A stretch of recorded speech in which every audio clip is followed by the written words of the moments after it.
Hello, hi, namaste. Today we have a very interesting guest with us.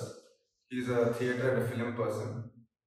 So he's done more than 50 theatre plays, has acted in more than 20 films, and has also directed 3 different plays, if I'm not wrong. He also gives his voice for corporate films and also is a prominent story writer. He keeps writing for different Telugu magazines. So he's none other than Mr. Kalyan Chakravarti garu. Hi, Andy. Namaste. Namaste. How are you doing today, sir? Great, great. So, can you give us a brief introduction? అంటే ఈ theatre కానీ ఆర్ట్స్లో కానీ how did you enter? First, I thank the Sutradhar for giving me an opportunity to present myself. I don't ఏదంటారు కదా నాకు ఊహ తెలియక ముందే నన్ను స్టేజ్ మీద పెట్టేశారు మా నాన్నగారు. My father was a play writer. He used to direct plays in a place called Sunipeta, Srisailam దగ్గర ఒక ప్లేస్. నాకు ఊహ తెలియక ముందే రూపకాలు చిన్న చిన్న కార్యక్రమం, మా పెద్దకాయ కూడా కొన్ని డ్రామాలు వేసింది, మా ఫాదర్ వేశారు. నాకు ఊహ బాగా తెలిసింది అరౌండ్ 6th క్లాస్లో. అప్పటికి కొంచెం నేను కాన్షియస్ దీంట్లో ఉన్నాను. రాజీనామా అని ఒక నాటకం, దాంట్లో నేను ప్రెసిడెంట్ కొడుకు క్యారెక్టర్ చేశాను, పాల్గొన్నట్టు. I think that is my first theatre play. I think around 1983-84లో I think that's where I came on to consciously on to stage, knowingly on to stage. That is my beginning. అయితే దానికి చాలా interesting aspect ఏంటంటే, ఒకరోజు school అయిపోయిన తర్వాత rehearsals ప్లేస్కి రమ్మని చెప్పి మా ఫాదర్ వాళ్ళ స్టూడెంట్ని పంపించారు. So I went there. Script ఇచ్చారు, చదవమన్నారు. నేను చదివేశాను, మామూలుగా చదివినట్టు చదివేశాను. ఇంకా అందరూ అక్కడ ఫాదర్ స్టూడెంట్స్ అందరూ చప్పట్లు కొట్టడం అది చేస్తున్నాను. చేస్తున్నప్పుడు అంటే మనం చిన్నపిల్లలు, వాళ్ళందరూ పెద్దవాళ్ళు. సార్ బాబు యాక్టర్ అవుతారు సార్ అని వాళ్ళు మా ఫాదర్ అడగడం, వ్యాలిడేషన్ చేయడం. అండ్ ప్రతిసారి మా ఫాదర్ మామూలు ఇట్లా చేయబట్టుకుని తీసుకెళ్ళేవాడు. ఆ నాటకం రిహార్సల్ ఇంటికి వచ్చేటప్పుడు మాత్రం ఇట్లా భుజం మీద చేసి తీసుకొచ్చారండి. వచ్చేటప్పుడు ఇట్లా భుజం. సో దట్ అంటే probably might have felt proud, he never told me. నాకు అది బాగా గుర్తుంది, కాన్షియస్ అది బాగా గుర్తుంది. ఏంటి మా డాడీ ఇట్లా చేస్తున్నారు. అదైన తర్వాత ఊర్లలో అప్పట్లో నాటకం వేస్తున్నారంటే గొప్ప ఇన్ఫర్మేషన్. పాంప్లెట్లు ప్రింట్ చేసి డిస్ట్రిబ్యూట్ చేసేవారు. సో మా teacher, 6th class school teacher, ఆవిడకి తెలిసింది. ఆవిడ అందరూ క్లాస్లో వెళ్ళారా లేచి, నువ్వు నాటకం చేస్తున్నావు అంటే ఏం క్యారెక్టర్ చేస్తున్నావు, ఏం డైలాగులు చెప్పు, 2 డైలాగులు చెప్పు అని ఆవిడ చేయించి అందరి చేత చప్పట్లు కొట్టించారు. అది ఒకటి. ఈ రెండు ప్రాబబుల్లీ బాగా ఇంప్రెసివ్ గా నా మైండ్ కి పట్టినట్టున్నాయి.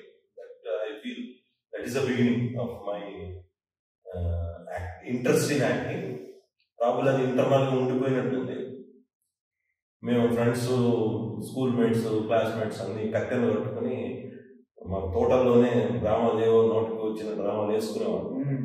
మరి ఆ తర్వాత ఎందుకో మా ఫాదర్ ఇంకా ఫర్దర్ నాటకాలు వేసారో లేదో నాకు అంత తెలియదు, కానీ ఇంకా మళ్ళీ నన్ను ఏమీ ఇన్వాల్వ్ చేయలేదు. హైదరాబాద్ వచ్చిన తర్వాత మాత్రం ప్రొఫెషనల్ గా I came in to theatre. That is the beginning.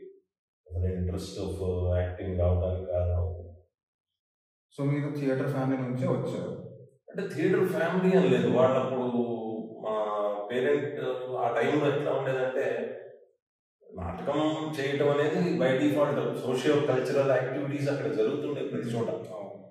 ఏదో ఒకేషన్ కి నాటకం వేసుకోవడం, లేకపోతే ఏదన్నా కామన్. ఇప్పుడంటే అది ఒక పెద్ద కార్యక్రమం. అప్పుడు అదేం లేదు, it is part of their life. మేము పిల్లలు ఆడుకునేవాళ్ళం. నాటకాలు వేసుకోవడం అనేది మా పిల్లలతో, మేము ఫ్రెండ్స్ కూడా నాటకాలు వేసేవాళ్ళం సరదాగా. కట్టెలు కట్టుకొని దానికి ఐరన్ రాడ్ అవి పెట్టి చెట్టుకి ఈ చెట్టుకి ఆ చెట్టుకి కట్టేసి దాన్ని కట్టెనెత్తి కింద, అది ఎక్స్పీరియన్స్.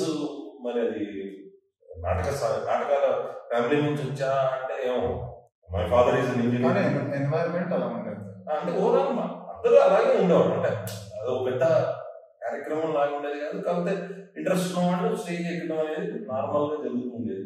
డాన్స్ నేర్చుకునేవాడు, సంగీతం నేర్చుకునేవాడు. అంటే దానికి ఒక సపరేట్ ప్రొఫెషనల్ వే అట్లా ఏం లేదు. దట్ ఈస్ ద టైం మొదలైంది. Interesting cute story. ఇది ఇంకా మీరు స్టోరీస్ రాస్తా ఉంటారు ఫర్ డిఫరెంట్ మ్యాగజైన్స్ అండ్ ఇలాంటి స్టోరీస్ రాస్తారు ఇంట్రెస్టింగ్ పట్టాలి జాబ్ అంటే ఇట్లానేం లేదండి. ఏదో అబ్జర్వ్ చేస్తాం. Telugu one interesting story. నేను ఓయూలో వాకింగ్ వెళ్తుండేవాడిని. అక్కడ ఒక బెగ్గర్ ఫ్యామిలీ వైఫ్ హస్బెండ్ ఇద్దరు కూర్చుని అడుక్కునేవాళ్ళు. వైఫ్ అండ్ హస్బెండ్ మీకు ఇప్పటికీ ఉన్నట్టున్నారు. ఈ మధ్య రీసెంట్ ఇంజనీరింగ్ కాలేజ్ దాటి వచ్చిన తర్వాత బస్ స్టాప్ ముందు లెఫ్ట్ లో కూర్చుని ఉంటాను. పొద్దున్నే కూర్చుంటాను. కొన్ని రోజులు ఒక 10 రోజులు 15 రోజులు హస్బెండ్ కనిపించలేదు. ఓన్లీ వైఫ్ కూర్చుని ఉంటుంది. అబ్జర్వ్ చేస్తాను.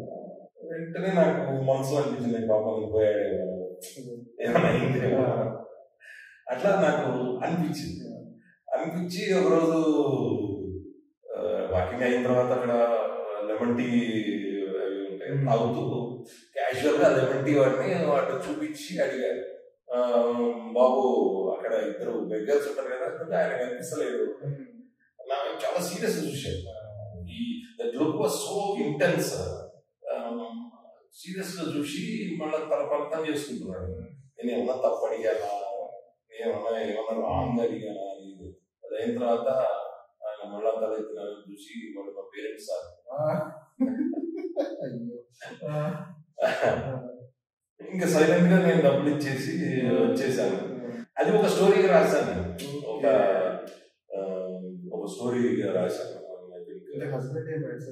ఏం కాదు, ఏదో ఆయన వేరే నథింగ్ హ్యాపెన్. ఆయన హ్యాపీగా ఉన్నాడు. తర్వాత కూడా ఫ్యామిలీ వైఫ్ అండ్ హస్బెండ్ ఇప్పుడు కూడా నేను ఒక 3 years అయినది ఆ ఏరియాకి. 3 years అయింది. ఇప్పటికి నేను వేరే ప్లేస్ మాట్లాడుతున్నాను. ఒక చిన్న క్యూరియాసిటీ వల్ల అది ఒక స్టోరీ ఇప్పించినవి స్టోరీస్ రాస్తూ ఉండేవాళ్ళు. నాటకం రాయాలి అని ప్రయత్నం చేస్తూ మళ్ళీ స్టోరీ తయారు. ఒరిజినల్ గా నాటకం రాదు. పర్టికులర్ గా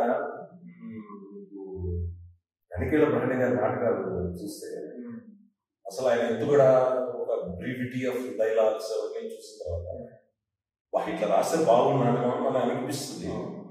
అట్లా రాద్దాం ఏదైనా అనుకున్నప్పుడు మళ్ళీ రాయడం 2 sentences 3 sentences రాయగానే చచ్చా ఆయన కాపీ కొట్టకూడదు, మనం సొంతంగా రాయాలి అని మనకు అనిపిస్తుంది. అట్లా I entered into writing stories.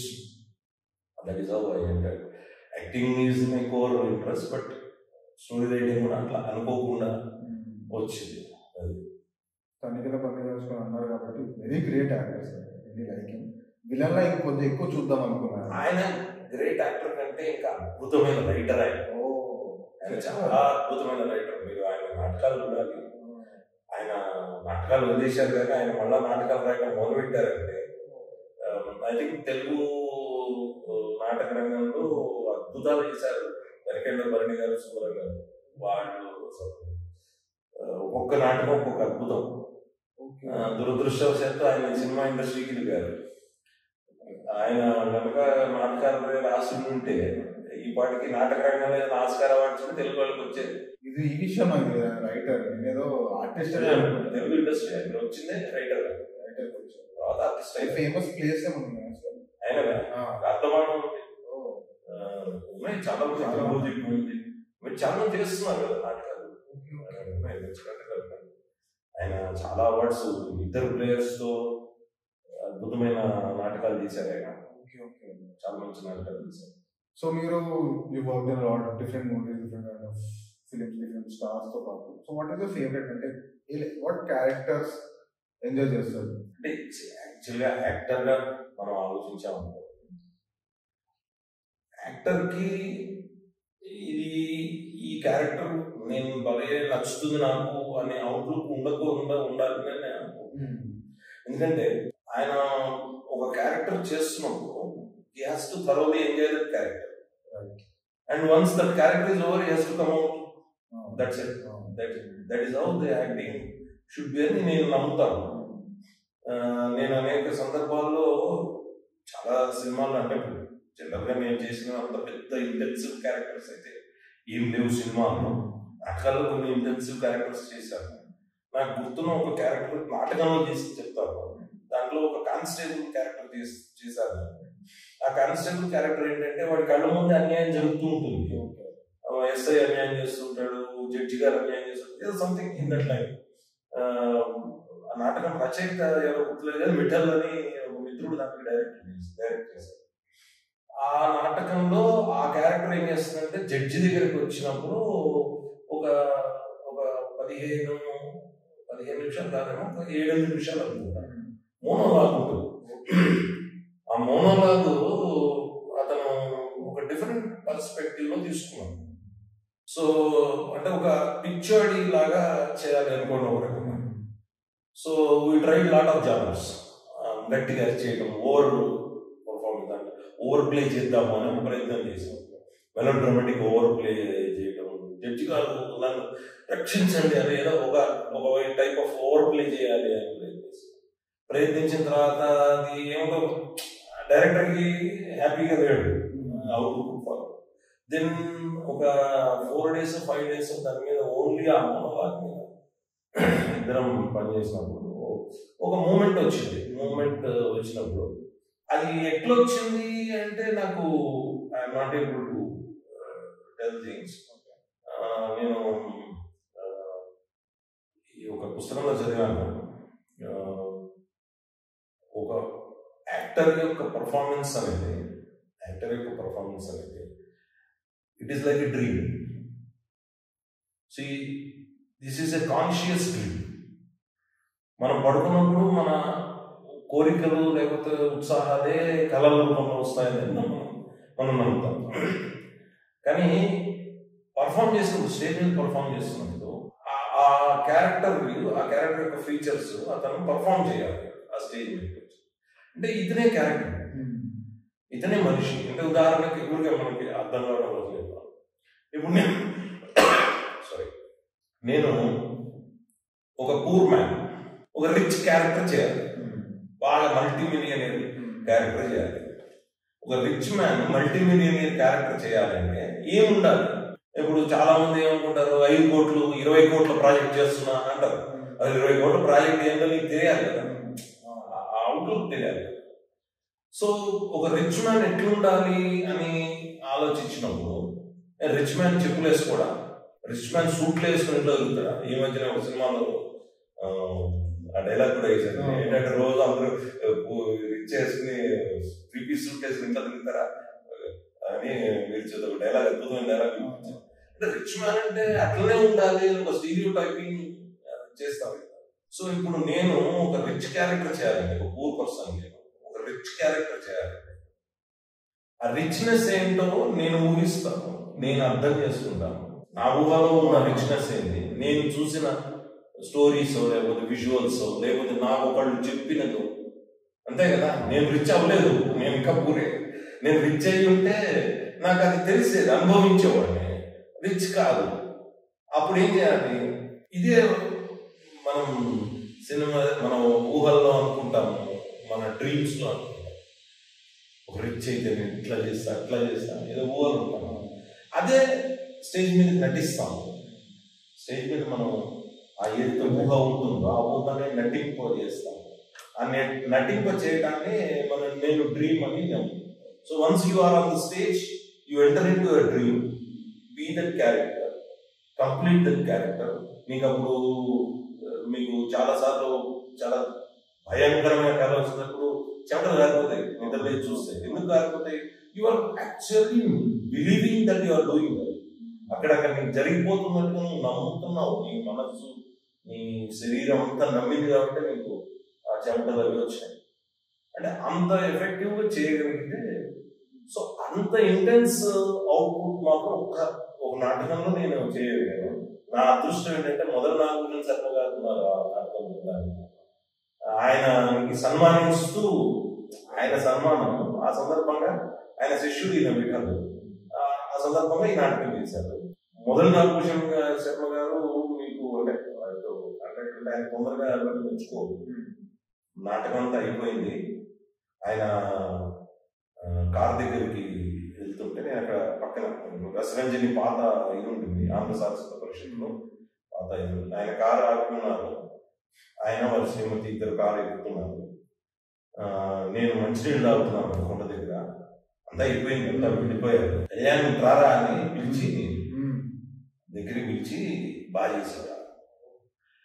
ఇంకా అది అంటే నాకు అది ఒక ఏమంటారు పెద్ద చాలా పెద్ద అవార్డు, అది నాకు చాలా పెద్ద అవార్డు అనిపించింది. ఎందుకంటే మొదలు నాగభూషణ గారిని ఎన్నో సంవత్సరాలు చెప్పడానికి చూస్తున్నాను, వారి పరిచయం ఉంది, వారి నాటకాలు చూసాము. ప్రజానాయకుడు ప్రకాశం అని వారి నాటకం చేసినప్పుడు దాంట్లో యాక్ట్ చేశాను.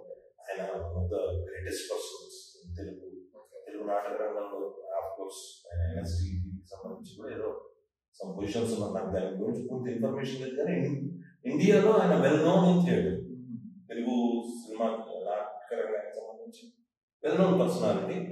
ఆయన మాట అనేసరికి I think I cherish that as one of my intense work. మళ్ళా ఇంకా ఆ ప్రదర్శన నాటక ప్రదర్శన చేయాలి, ఆ వింటారు ఢిల్లీ అనుకుంటా, ఢిల్లీ అనుకుంటా వాళ్ళ బ్రదర్ కిరణ్ సినిమా ఇండస్ట్రీ. ఇంకా సో మీరు థియేటర్స్ అండ్ మూవీస్ రెండు చేశారు, బేసిక్ డిఫరెన్స్ ఏమొచ్చారు సార్ థియేటర్ అండ్ మూవీస్? అంటే అందరు చెప్పేదే, నేను పెద్ద కొత్తగా యాడ్ చేయాల్సింది ఏం లేదు, కానీ థియేటర్ ఇస్ లైవ్ యాక్టింగ్. మీరు అక్కడ రెక్టిఫై చేసుకోవడానికి ఏం లేదు, you have to go forward. ఒకవేళ తప్పు చేసినా, రైట్ చేసినా, ఎక్స్టెన్సివ్ వర్క్ చేసినా, అద్భుతమైన పని చేసినా అది అలా ముందుకు వెళ్ళిపోతుంది. అండ్ థియేటర్ స్పెసిఫిక్గా వర్క్ ముందుకు వెళ్ళిపోతుంది. ఇమ్మీడియట్ గా రెస్పాన్సెస్, మీరు చేసిన పనికి అప్పటికప్పుడు ఆడియన్స్ లో వచ్చి దానికి సంబంధించిన వ్యాలిడేషన్ కానీ రెస్పాన్స్ కానీ వస్తుంది. యాజ్ అన్ యాక్టర్ గా అది మనకి ఎంతో సాటిస్ఫాక్షన్ వస్తుంది. ఆయన ఫేమస్ డైలాగ్ వినరా వాట్సప్పట్లే కదరా ఆఖరికి ఉన్న కళాజీ పంచపక్ష పర్వం, అలా ఫేమస్ డైలాగ్ కీర్తిశేషు నాటకం వినుంటారు. అట్లా ఆ చప్పట్లు అప్పటికప్పుడు మనిషిని తృప్తిపరుస్తాయి. ఇది థియేటర్. సినిమాకి వచ్చేసరికి action with in the frame work లో చేయాల్సి వస్తుంది. ఇప్పుడు క్లోజ్ పెడితే ఒక రకమైన ఇంటెన్సిటీతో మనం చేయాల్సి వస్తుంది, లాంగ్ షాట్ పెట్టినప్పుడు ఒక రకమైన ఇంటెన్సిటీతో చేయాల్సి వస్తుంది, ఆ కంటిన్యూటీ చూసుకోవాలి. అంటే టెక్నికల్ లాజిక్ బాగా తెలియాలి. అంటే ఏం లెన్స్ పెట్టారు, మనం క్లోజ్ తీస్తున్నారా, సైడ్ తీస్తున్నారా, ఆ లాజిక్. ఇప్పుడు నాటకం స్టేజ్ మీద చేసిన ఫ్లోలో ఇప్పుడు ఒక ఎమోషన్ తీసుకుంటున్నారు, ఆ ఎమోషన్ ఒక షాట్ కట్ చేసిన తర్వాత సెకండ్ షాట్ లో అదే ఎమోషన్ ని కంటిన్యూ చేయాలి. You have to keep that emotion. అది కొంచెం much టఫర్ work compare to theatre. ఎందుకంటే థియేటర్ లో immediate opposite character response, dialogue మీద డైలాగ్ అయిపోతుంది, 10 సార్లు రిహార్సల్ చేసి చేయగలుగుతాం. కానీ సినిమాలో ఆ ఎమోషన్ చేయాలంటే ఇండివిజువల్ గా నీ యాక్టింగ్ కేపబిలిటీస్ ఉంటేనే నువ్వు అది చేయగలుగుతావు, లేకపోతే చేయగలుగుతావు. ఈ రెండింటికి మేజర్ డిఫరెన్స్ అది. అంటే రికార్డెడ్ మీడియం కి లైవ్ మీడియం కి నేను కరెక్ట్ గా అంటాను. దీన్ని నాటకం సినిమా అనే నా పర్సనల్ ఒపీనియన్ లో నాటకమైన సినిమా అయినా నటుడుగా మనం నటించాల్సిందే, వేరే ఆప్షన్ లేదు. నాటకం ఏంటంటే లైవ్ మీడియం, అక్కడ కరెక్షన్స్ ఉండవు, ప్లస్ ఆపోజిట్ రెస్పాన్స్ మనకు వచ్చేస్తూ ఉంటుంది డైలాగ్ తర్వాత డైలాగ్. సినిమాలో మీరు ఒకవేళ తప్పు చేసేదాన్ని కరెక్ట్ చేసుకునే స్కోప్ ఉంటుంది. సినిమా కానీ టీవీ కానీ ఏదైనా any medium you have to scope. ఇక్కడ అది తేడా. So since you've worked with worked in a lot of different projects, different movies and all, so ఏదైనా ప్రాజెక్ట్ ఉందా మిమ్మల్ని ఇలా ఛాలెంజ్ చేసింది చాలా? ఒకవేళ ఛాలెంజ్ చేస్తుంటే how do you prepare? Of course every character is challenge, కొత్త ఛాలెంజ్. అది చెప్పాను కదా, నేను సినిమాల్లో అంత ఇంటెన్స్ క్యారెక్టర్స్ ఇప్పుడు చేయలేదు. అన్ని క్యాజువల్ గా చేస్తున్న క్యారెక్టర్స్ నా అదృష్టవశాత్తు దురదృష్టవశాత్తు ఇంకా అంత ఇంటెన్స్ వర్క్ చేయాల్సినంత క్యారెక్టర్ ఇంకా నాకేం తగలేదు. నాటకాల్లో చేసాం అనేక characters, many characters which need some intensive work. నాకు లెహరంక రాజహంసను హిందీ ప్లే చేస్తున్నప్పుడు ఒక బౌద్ధ భిక్షు చిన్న క్యారెక్టర్ అది. ఆ బౌద్ధ భిక్షు మాట్లాడేటప్పుడు డైరెక్టర్ నాకేం చెప్తున్నాడంటే, బాబు నువ్వు ఉదాహరణకి నేను డైలాగ్ చెప్తాను. ఆవు భిక్షు ఏ మేర కక్ష అంటాడు. నేను వచ్చి లోపలికి వచ్చి దేఖ్ రహా హూం స్థాన్ సుందర్ హై బహుత్ సుందర్ హై అన్నాడు. సో ఇది చెప్పేటప్పుడు నువ్వు అసలు ఈ చుట్టుపక్కల ఎన్విరాన్మెంట్ తో నీకు సంబంధం లేని ఒక అలౌకికమైన పరిస్థితిలో ఉంటావు. నువ్వు భిక్షువు కాబట్టి, టైప్ ఆఫ్ స్టోన్డ్ పర్సనాలిటీ ఉంటావు కాబట్టి you should not experience that place. అది బ్యూటీగా ఉంది అని నువ్వు అనుకోవద్దు మనసులో. బట్ చెప్పేటప్పుడు మాత్రం వాడి తృప్తి కోసం, ఎవరైతే పిలుస్తున్నాడో అతని తృప్తి కోసం మాత్రం స్థాన్ సుందర్ హై కక్ష బౌద్ధి సుందర్ హై. బట్ నీ పర్పస్ ఏంటంటే అతను తీసుకెళ్లి బౌద్ధ భిక్షుని చేయడం. క్యారెక్టర్ యొక్క పర్పస్ టేక్ అంటే అతనికి డైరెక్షన్ ఇవ్వడం. గౌతమ బుద్ధుడు ఇతంతా వెళ్ళమన్నాడు. గౌతమ బుద్ధుడి దగ్గర శిష్యుని నేను ఆ క్యారెక్టర్. గౌతమ బుద్ధుడు చెప్పాడు అనమాట, ఇదంతా ఇల్లు నువ్వు అంటే. వాడికి ఏం చేయాలో అర్థం కాదు. పూర్తిగా బౌద్ధ భిక్షుడు అవ్వాలా లేకపోతే భార్యతో ఉండాలా, ఈ వైవిధ్యంలో ఆ విధంలో ఉన్నాడు. సో అది క్యారెక్టర్ అన్నాడు. చిన్న క్యారెక్టర్. అంటే తెలుగు నాటకాల్లో మేము ఇంత ఇంటెన్సివ్ వర్క్ లేదు. హిందీ నాటకం మొదటిసారి దానికి చిన్న డైలాగే బట్ కొంత ఇంటెన్స్ వర్క్ చేశాను. లైక్ ఐ ఫెల్ట్ హిందీలో అది ఛాలెంజింగ్. అంటే కొంచెం చిన్న బిట్ అయినా యాక్టింగ్ స్కోప్ లేకపోతే ప్రిపరేటరీ ఇంటెన్సిటీ దానికి కొంచెం కనిపించింది.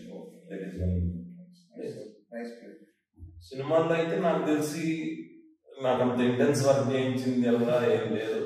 చలో అసెంబ్లీ అని నా మొట్టమొదటి సినిమా. దాంట్లో సిగరెట్ తాగుతున్నారు డైరెక్టర్. ఆయన కూడా ఎట్లా చెప్పాడంటే, నోట సిగరెట్ పెట్టుకుని జంప్ చేసి బండి మీద నుంచి బానెట్ మీద కూర్చుని ఎగిరి దిగుతూ వెలిగించుకోమన్నాడు. నాకు సిగరెట్ తాగడమే రాదు అంటే కెమెరాను చూస్తూ వెలిగించుకోమన్నాడు. వెలిగిస్తున్నాను, సిగరెట్ ఎక్కడ ఉంది. దట్ వాజ్ మై కష్టమైన సీన్. అది చాలా కష్టం. చాలా మందికి I think that is the best scene. ఆయన ఇంటెన్సిటీ. తర్వాత నారాయణమూర్తి గారు డైరెక్టర్, ఆయన పక్క పిలిచి తమ్ముడు అయితే ఎట్లా తమ్ముడు ఇంత గుడ్ బాయ్ అయితే ఏం చేయాలి సార్. అప్పుడు ఏం చేశారు, ఆ సీన్ అనేది కట్ చేసి ఉంటున్నారు. తర్వాత ఏదో చేసినట్టు. ఎందుకంటే నాకు ఫస్ట్ మూవీ ఆ మూవీలో అది ఒకటి ఒక 5-6 టేక్స్ అయినా. మిగతా యాక్టింగ్ అయితే బాగా చేయగలిగాను కానీ ఇది చేయలేదు. సో ఇంకా did anyone insult your craft? I mean, did you ever overcome anyone అట్లా ఏం లేదండి. అసలు అట్లాంటి పరిస్థితి అంటే ఇప్పుడు ఒకళ్ళు ఇన్సల్ట్ చేసినందువల్ల మనం మానేసే అవుట్లుక్ లేదు, ఆ ఉద్దేశం లేదు, ఆ ఐడియా లేదు. నాకు చిన్నప్పటి నుంచి ఫౌండేషన్ పడింది. నేను చెయ్యాలి, సినిమా చేయాలి, లేదా యాక్టింగ్ చేయాలనే కోరిక నాకు చిన్నప్పటి నుంచి ఉంది. అన్ఫార్చునేట్లీ మనుషులు మా నాన్నగారు చనిపోవడం వల్ల కొద్దిగా వెనక్కి ముందుకి ఆగాను.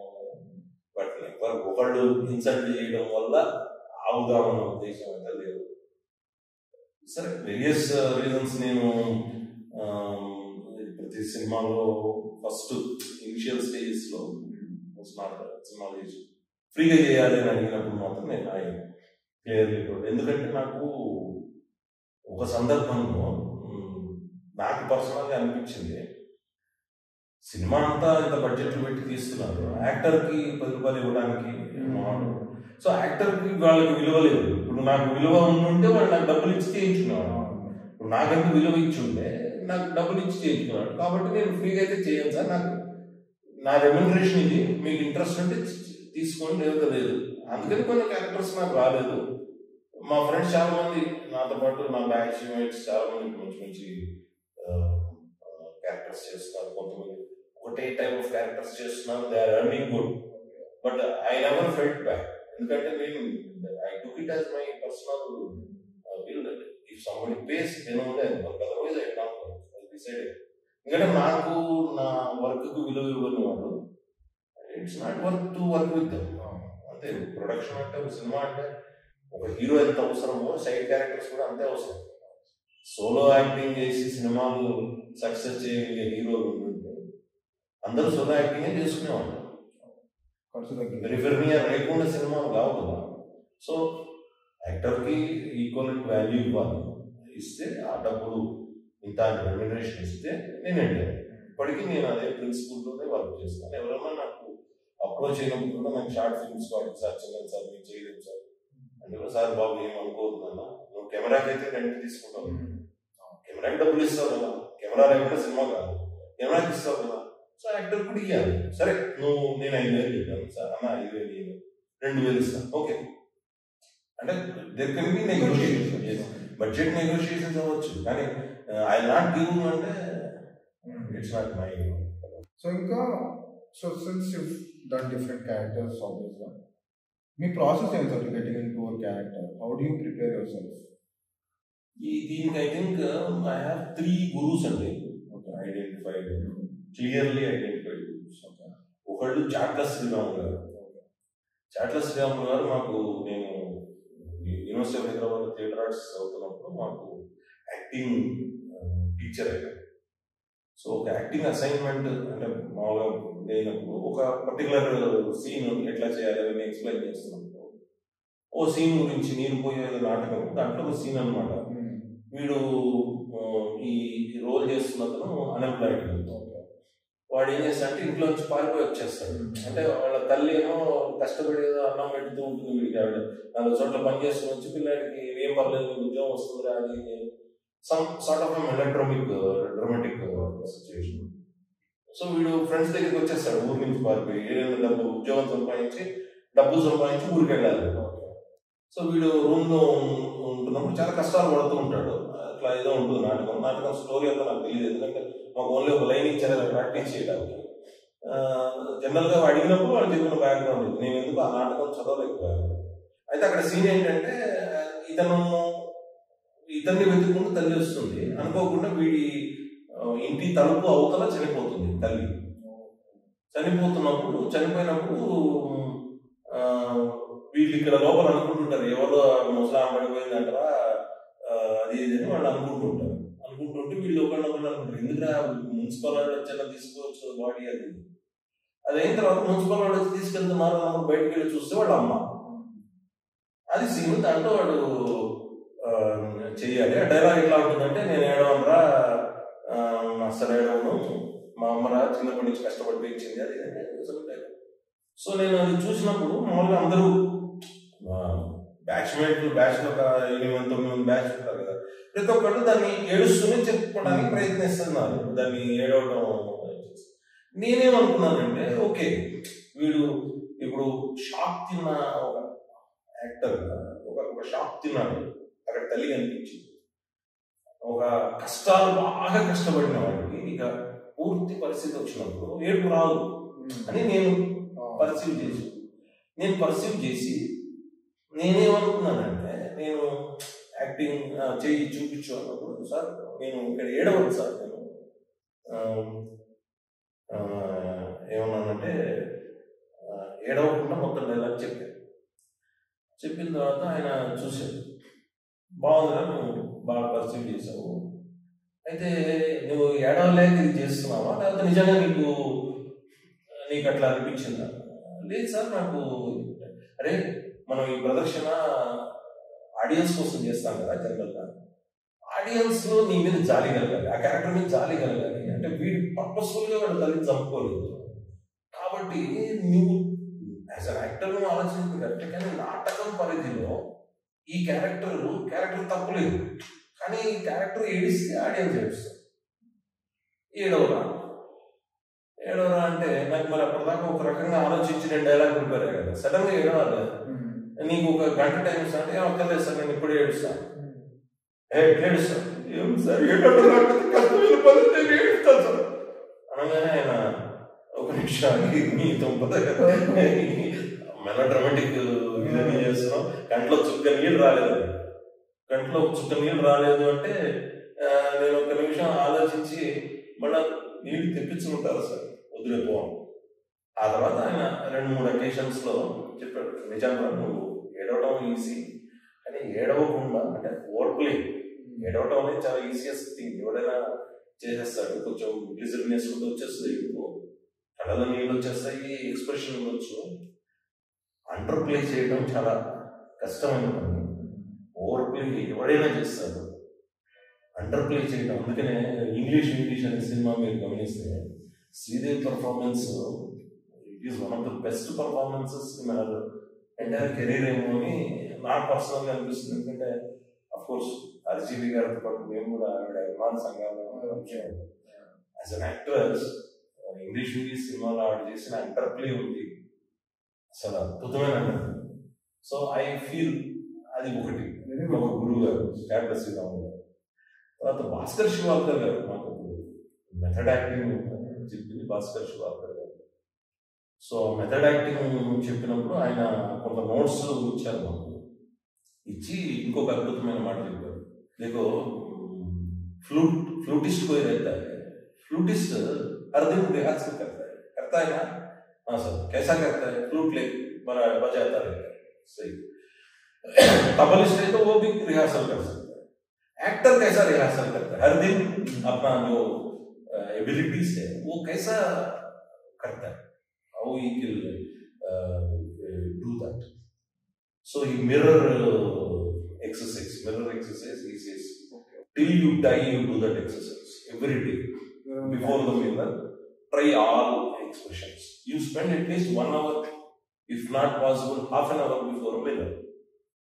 In అప్పటి నుంచి even today after taking bath ఒక 3-4 minutes నేను మిర్రర్ ముందు కొంత ఎక్స్ప్రెషన్స్ ప్రయత్నం చేస్తాను. అది కాన్షియస్గా ఉంది భాస్కర్ శివాల్కర్ గారు నేర్పించింది. అట్లాగే గరికపాటి ఉదయభాను గారిని భూమిక వారి దగ్గర కొన్ని రోజులు పనిచేశాను. ఆయన కూడా ఒక అద్భుతమైన ఎక్స్పోజర్ ఇచ్చారు నాకు యాక్టింగ్ ఫీలింగ్ అనే సబ్జెక్ట్లో ఎట్లా వర్క్ చేయాలి అని. ఒక మెడిటేషన్ లాగా, అంటే నా లైఫ్లో అయిన సెన్స్ మెమరీ అని అంటాం కదా, అప్పటిదాకా ఉన్న ఎక్స్పీరియన్సెస్, లైఫ్ ఎక్స్పీరియన్సెస్ ఏవి ఉన్నాయో వాటిని గుర్తుపెట్టుకొని వాటిని మన ఎమోషన్స్కి అటాచ్ చేసుకోవడం అనేది. అది ఉదయభాను గారి దగ్గర ఒక 4-5 ప్లేలు చేశాను.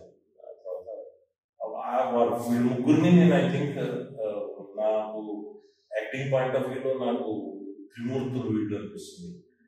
భరద్వాజ్ గారు, హరిశ్చంద్ర గారు, వీళ్ళు వాచకం అవన్నీ అద్భుతంగా నేర్పించారు. బట్ సాత్వికమైన నటన సబ్జెక్ట్ విషయంలో మాత్రం వీళ్ళు ముగ్గురు నుంచి నేను బాగా నేర్చుకున్నాను. డిఫరెంట్ టెక్నిక్స్ కానీ వెరీ గుడ్ టెక్నిక్స్ అండి, అద్భుతమైన టెక్నిక్స్. వాళ్ళు అంటే ఇప్పుడు కొన్ని థియరీ చాలా అద్భుతంగా ఉంటుంది. ABC యాక్టింగ్ ఈజ్ బిలీవింగ్ అనో ఏదో పుస్తకం చదివితే దాంట్లో మనకి చాలా అనిపిస్తుంది. కానీ ప్రాక్టికల్గా చేసి ఎక్స్పోజ్ అయిన వాళ్ళు చెప్పడం, దాని ట్రిక్స్, అది దాని వాల్యూ వేరే ఉంటుంది. చాలాసార్లు నేను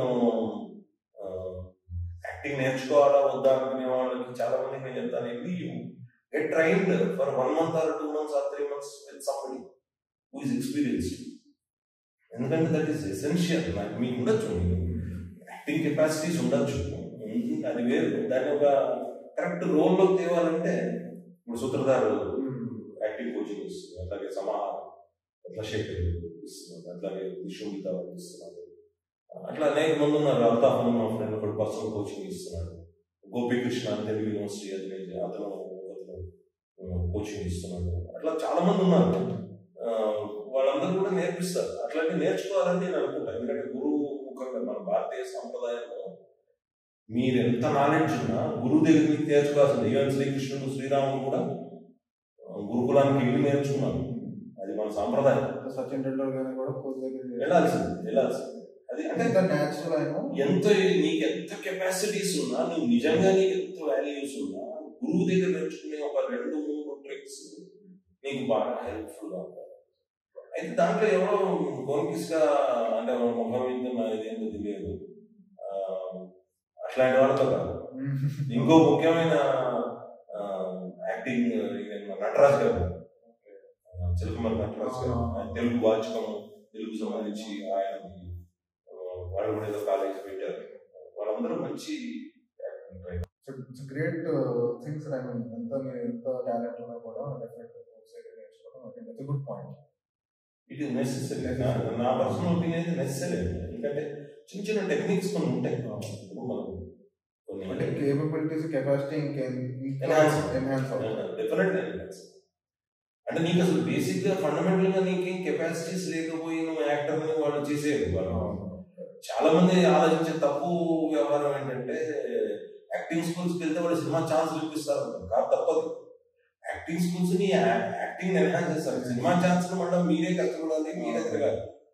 no acting school will give you that gives you confidence to face the camera, confidence to face people, that will give networking. You have to work on your own and get the work. It's not a cheat. So you've done a lot of theatre కాబట్టి, so did it impact your life in any way? Definitely. ఇప్పుడు అంటే మనకు అసలు యాక్చువల్గా నిజ జీవితంలో face అవుతున్న అనేక సమస్యల్ని మీరు ఎక్స్ప్రెస్ చేసుకోవడానికే స్టేజ్ ఉంది. మీ సమస్యలు, మీ బాధలు. ఇప్పుడు నా కోపంలో ఉంది, ఇప్పుడు ఈ మధ్య ఎక్కడో ఒక డిస్ట్రక్షన్ రూమ్ అని క్రియేట్ చేస్తున్నాను. నీ కోపాన్ని ఇలా అన్ని బాగా కొట్టి తీర్చుకోవచ్చు, అది ఒక క్రియేట్ చేస్తున్నారు. ఇంట్లో వింటారు. Theatre is also like that. మీరు అక్కడ ఒక విలన్ క్యారెక్టర్ చేసి ఎవరైనా మర్డర్ చేయొచ్చు. బయట చేయలేరు కదా, బయట చేసేది లీగల్ మర్డర్ చేయొచ్చు. అంటే ఆ ఇండస్ట్రీ మీకు రిలీవ్ అవుతాయి, చాలా ఇష్యూస్ రిలీవ్ అవుతాయి. మీకు పర్సనల్ గా అనేక ప్రాబ్లమ్స్ ఉండొచ్చు, లేకపోతే అనేక ఫీలింగ్ ఉండొచ్చు. ఇప్పుడు చాలా మంది మందేశాక డాన్స్ అయ్యింది. మామూలుగా మీరు ఎప్పుడైనా ఒక ఫంక్షన్స్ లో వాటిలో కానీ లేకపోతే ఏదైనా ఉత్సవాలు జరిగినప్పుడు డాన్స్ వేయాలంటే మందే, కానీ మంది వేయకుండా డాన్స్ వేయగలగాలి అంటే వాడు థియేటర్ ఆర్ట్స్ స్టూడెంట్ అయి ఉంటాడు పక్కా. ఎందుకంటే ఆ ఇన్హిబిషన్ పోతుంది. నేను రాసిస్తాను ఇన్హిబిషన్. మీరు కాదు, పెద్దవాళ్ళందరూ ఆల్రెడీ భరతముని రాసించాడు. రసప్లవిత ప్రదర్శన చేయగలిగిన వాడే నటుడవుతాడు. రసాన్ని అనేక రసాలను పట్టుకొని అది ఎవాల్వ్ చేయగలిగిన వాడే నటుడవుతాడు. వాడంతా ఎంజాయ్ చేయగలుగుతాడు. ఫిజికల్ గా అంత ఫిట్ గా ఉన్న ప్రతి నటుడు చాలా మంది, నేను మా కాలనీస్ లో కానీ వచ్చిన మేము మూడింటి గేటెడ్ కమ్యూనిటీ, నాకు అక్కడ చూస్తే విచిత్రం అనిపిస్తుంది. మందు దాయితే తప్పితే మేము డాన్స్ చేయలేము. అంటే వాళ్ళకి ఏంటంటే మనసులో ఇన్హిబిషన్ ఉంటుంది. నేను అంటే ఇట్లా అంటే వాళ్ళు ఏమనుకుంటారు, ఇవన్నీ థియేటర్ పోగొడుతుంది. That is an excellent place. నేను చాలా మంది పేరెంట్స్ కి సజెస్ట్ చేస్తాను, మీ పిల్లల్ని స్టేజ్ ఎక్కియండి, ఏదో ఒకటి పాట పాడించండి, లేకపోతే డాన్స్ వేయించండి, లేకపోతే ఒక నాటకం వేయించండి. వాళ్ళలో ఉన్న ఇన్హిబిషన్స్ అన్ని మటుమాన్ని అవుతాయి. ఈ విషయం నేను రెడీ. నా ఫోన్ కాంటాక్ట్ మీరు తీసుకుని నా దగ్గరికి రావచ్చు. పిల్లలతో వర్క్ చేయడానికి నేను రెడీ. Actually correct sir. ఈ ఇన్హిబిషన్స్ పాయింట్ నేను ముందు కూడా విన్నాను. థియేటర్ ఎడ్యుకేషన్ అని ఇప్పుడు న్యూ ఎడ్యుకేషన్ దీంట్లో కూడా ప్రపోజ్ చేశారు. భాష అని తెలుగు యూనివర్సిటీ నుంచి థియేటర్ ఆర్ట్స్ స్టూడెంట్ అని చాలా ఫైట్ చేస్తున్నాడు. వాడు దక్కన్ థియేటర్ రీసెర్చ్ ఫెలోస్ అని ఒక గ్రూప్ పెట్టి కంపల్సరీ అంటే ప్రతి స్కూల్లో ఒక థియేటర్ టీచర్. యాక్చువల్లీ నా నెక్స్ట్ క్వశ్చన్ అది సార్. బికాస్ సిన్స్ మీరు గోల్కొండ హై స్కూల్లో వర్క్ చేశారు, ఆ గోల్కొండ హై స్కూల్లో కూడా good point. I mean education ఒక్కటే కాకుండా స్పోర్ట్స్ కూడా ఎన్హాన్స్ చేస్తుంది. నేను ఇదే చెప్తున్నాను. నాకు చిన్నప్పుడు నేను అదే అనుకుంటున్నాను. మేము మా ఫ్రెండ్స్ 52 years old, మా ఫ్రెండ్స్ అందరం కలుస్తాం కదా. మా చిన్నప్పుడు ఆగస్టు 15th కానీ జనవరి 26th కానీ ఆ రోజులు సాయంత్రం పూట అనేక కల్చరల్ ప్రోగ్రామ్స్ ఉండేవి. అందరూ చేసేవాళ్ళు. అట్లాగే శ్రీరామనవమి అప్పుడు ఒక 15 రోజులు ఒక పండగ వాతావరణం ఉండేది. డాన్సులు, హరికథలు, బుర్రకథలు. అట్లాగే ఏ పెళ్లి అనేది కార్యక్రమం ఇప్పుడు ఒక మ్యూజికల్ కార్యక్రమాలు ఏవో ఉండేవి. అంటే ఇప్పుడు పెట్టినట్టు రికార్డింగ్ డాన్స్ కాదు, చాలా సిస్టమేటిక్ చేసేవాడు. అంటే నేను అనుకుంటాను ఈ ఎన్విరాన్మెంట్ అంటే ఈ సిచ్యువేషన్ ని మనం కొన్ని పేర్లు చెప్పకూడదు, పారాయణ ఇట్లా ఏవో పేర్లు అనుకుంటారు. వాళ్ళే క్రియేట్ చేశారేమో. ఎందుకంటే వాళ్ళు ఇప్పుడు సెవెంత్ క్లాస్ నుంచో 6th క్లాస్ నుంచో IIT కోచింగ్ ఇస్తున్న స్కూల్స్ ఉన్నాయి. ఇప్పుడు మెల్లిగా నేను ఈ మధ్య విన్నాను సివిల్ సర్వీసెస్ కోచింగ్ ఇస్తున్నారు 8th క్లాస్ నుంచి. ఐ ఫీల్ లైక్ ఇంకా వాడేం సివిల్ సర్వెంట్ అవుతాడు. వాసిరెడ్డి అమర్నాథ్ గారు అని స్లేట్ స్కూల్ ఫౌండర్ ఆయన ఒకప్పుడు అద్భుతమైన సివిల్స్ కోచింగ్ ఇచ్చేవారు. ఆయన ఇచ్చిన కోచింగ్ 1వ క్లాస్ అంటే నేను ఎప్పుడైతే సివిల్స్ చేద్దామని మా ఫ్రెండ్ ఒకటి వెళ్తుంటే వాడు గుర్తు నాకు మనిషినైతే ఆయన సెషన్ ఒకటైతే నాకు గుర్తుంది. How a civil servant should be అనే దాని మీద how evolved the person should be అని 8th క్లాస్ నుంచి ఒక క్రోటన్ మొక్కను పెంచినట్టు పెంచితే ఏమవుతుంది వాడు never be good civil servant. So I think అదొక టనల్లో పెంచినట్టు. సో ఇవన్నీ ఉండాలి అని నేను అనుకుంటా థియేటర్ పర్టికులర్. ఎందుకంటే సకల కళల సమాహారం అన్నీ ఉంటాయి. డాన్స్ ఉంటుంది, డ్రామా ఉంటుంది, సంగీతం ఉంటుంది, అన్నీ ఉంటాయి. క్రియేటివిటీని పెంచుతుంది థియేటర్. అంటే ఓన్లీ డాన్స్ నేర్చుకుంటే ఓన్లీ జనరల్ ఇప్పుడు అమ్మాయిలు మాత్రమే డాన్స్ నేర్చుకుంటారు అనేది ఒకటి. అంటే అంటే అందరూ నేర్చుకునే వాళ్ళు ఇప్పుడు ఏంటంటే కొద్దిగా దాంట్లో కూడా కొంచెం కమర్షియల్ అవుట్లుక్ వచ్చింది. అంతా సరే అది మరి కొంచెం సో ఇట్స్ బెనిఫిట్ అవుతుంది స్కూల్ ప్రోగ్రామ్. ఓవరాల్ డెవలప్మెంట్ లో థియేటర్ హెల్ప్స్. సో ఇంప్రవైజేషన్ అనేది acting I think it's one of the main things because dialogues కానీ I think every actor has their own way of sharing. So how do you approach it on మీ improvisation ఎలా ఉంటుంది? అంటే ఇప్పుడు అంటే నేను నాకు అర్థమైన సిస్టమ్ ప్రకారం నేను రిచ్ అయితే ఇప్పుడు ఇందాక ఒక క్వశ్చన్ మీరు అడిగినప్పుడు నేను పూర్ రిచ్ ఎగ్జాంపుల్. నేను రిచ్ అయితే ఏం చేస్తాను? నేను ఇప్పుడు ప్రస్తుతం పూర్, కానీ నేను రిచ్ అయితే ఏం చేస్తాను? This is my improvisation part. నేను ఒక బిజినెస్ పెడతాను, దాంట్లో నా ఆఫీస్ ఉంటుంది, ఇంతమంది స్టాఫ్ ఉంటారు, వాళ్ళని అరే నువ్వు ఇట్రా అనేవాడిని నేను పిలుస్తాను. ఆ పిలిచేటప్పుడు నేను ఎట్లుంటాను, ఇది ఒక ఊహ. సో ఇంప్రూవైజేషన్ చేసినప్పుడు లాజికల్ ఇంప్రూవైజేషన్ ఉండాలి. ఏదో ఇంప్రూవైజేషన్ చేసేసాను అని అనుకుంటాం, కానీ నేను కొన్నిసార్లు తిట్లు తిన్నాను. ఏం ఇంప్రూవైజేషన్ కాదు ఇట్లా చేస్తారు, అది తిట్లు తిన్నాం. కానీ నాకు అర్థమైంది ఏంటంటే ఆ character limits story with in the given story your character should work. ఇప్పుడు కొంతమంది సినిమా బాగాలేదు కానీ ఆ క్యారెక్టర్ ఇప్పుడు చేశాడు అంటే ఏమైందనంటే within the cinema purview ఆ ఒక్క క్యారెక్టర్ ఎక్కువ ఇంప్రూవైజ్ చేసేసాడు, అందుకని నేను హైలైట్ అయ్యాడు. సో అంటే అది డైరెక్టర్ పని, దాన్ని కట్ చేయడం. కాకపోతే ఏ రీజన్స్ వల్ల చేస్తారు. బట్ ఇప్పుడు సినిమా అనేది ఓవరాల్ ఇది అనుకుంటే దాంట్లో improvisation should be within the limit. ఆ ఫ్రేమ్ వర్క్ లో ఉండాలి improvisation. And I personally feel ఆ 5F1 హస్బెండ్ అని ఒక అనుకుంటుంది, what is that character, why is that character, who is that character, ఇవన్నీ మన క్వశ్చన్స్ వేసుకుంటున్నప్పుడు ఆ పర్వ్యూలోని అంటే దీనికి మన ఊహలు జోడించకూడదు. స్క్రిప్ట్ ఓవరాల్ స్క్రిప్ట్ లో ఏముందో ఆ లిమిట్ లోనే మన ఊహలు ఉండాలి. మన ఇంప్రూవైజేషన్ కూడా ఆ లిమిట్ లోనే ఉండాలి. అంటే స్క్రిప్ట్ లో లేని మీ ఊహలు కలపకూడదు, స్క్రిప్ట్ లో లేని ఊహలు కలపకూడదు. ఆ బౌండరీలోనే ఇంప్రూవైజేషన్ ఉండాలి. And I felt improvisation definitely help. ఎందుకంటే అవతల యాక్టర్ కి రిహార్సల్ అంటే స్టేజ్ పర్ఫార్మెన్స్ ఇంప్రూవైజ్ చేసినప్పుడు అతను కూడా కౌంటర్ ఇంప్రూవైజ్ చేయగలుగుతాడు. అంటే అతను కూడా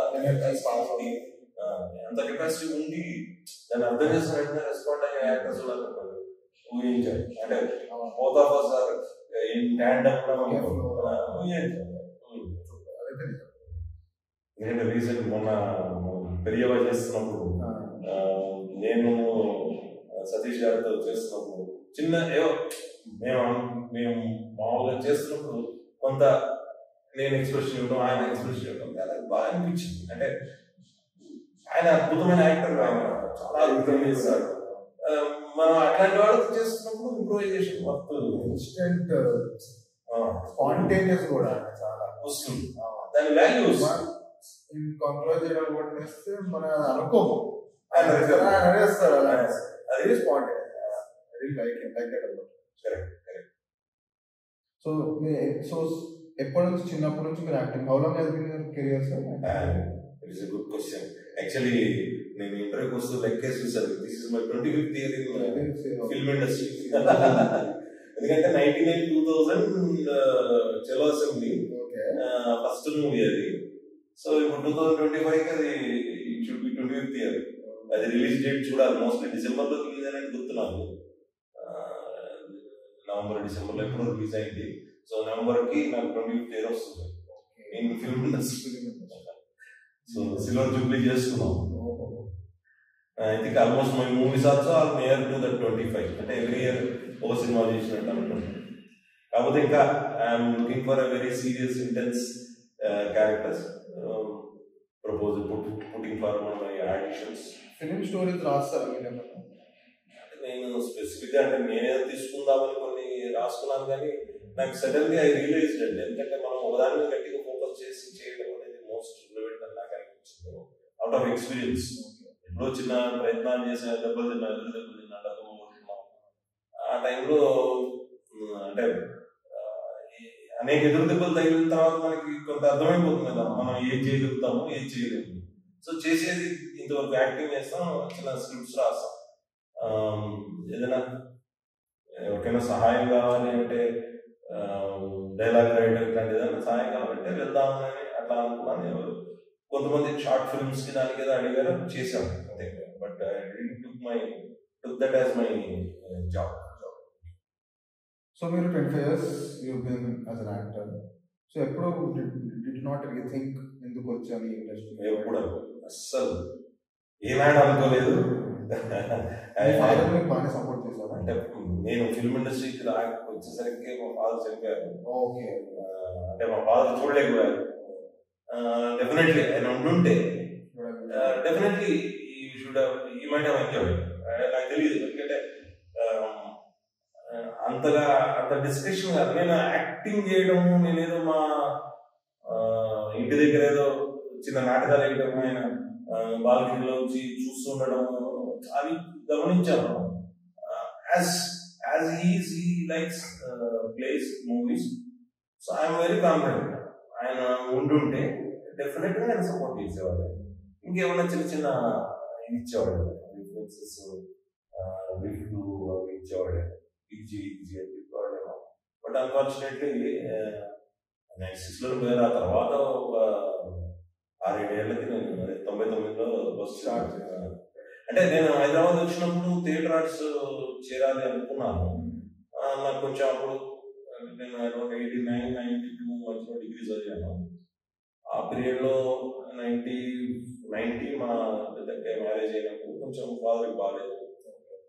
సో అప్పుడు ఇంకా అంటే ఎట్లా ఉండిందంటే నాకు మైండ్లో కోరిక ఉన్నా అప్పుడు పరిస్థితి ఎట్లా ఫేవరబుల్గా లేదు అట్లా. సో మీరు ఇన్నేళ్ళ 25 years కెరీర్ థియేటర్ సార్ ఏం చేసి థియేటర్ ఇప్పుడు థియేటర్ అంటే మీ జర్నీ మొత్తంలో ఎట్లా ఎవాల్వ్ అయింది థియేటర్? టెక్నిక్స్ చాలా ఎవాల్వ్ అయినాయి. అంటే ఇప్పుడు లైటింగ్ ఫర్ ఎగ్జాంపుల్, అప్పుడు మైకింగ్కి కట్టడాలు చేయడాలు ఆ టైప్ అనుకుంటే ఎగ్జాంపుల్. ఇప్పుడు వేరే మోడల్స్ వచ్చేసినాయి, రివాల్వింగ్ లైట్స్ వచ్చేసినాయి. టెక్నాలజీ పర్స్పెక్టివ్ లో చాలా పెరిగిందేమో అనిపిస్తుంది. ఎందుకంటే నేను ఎక్కువ బ్యాక్ స్టేజ్ చేయలేదు యాక్చువల్లీ, అన్ఫార్చునేట్లీ. ఏం చేసాను back stage, it's very hard.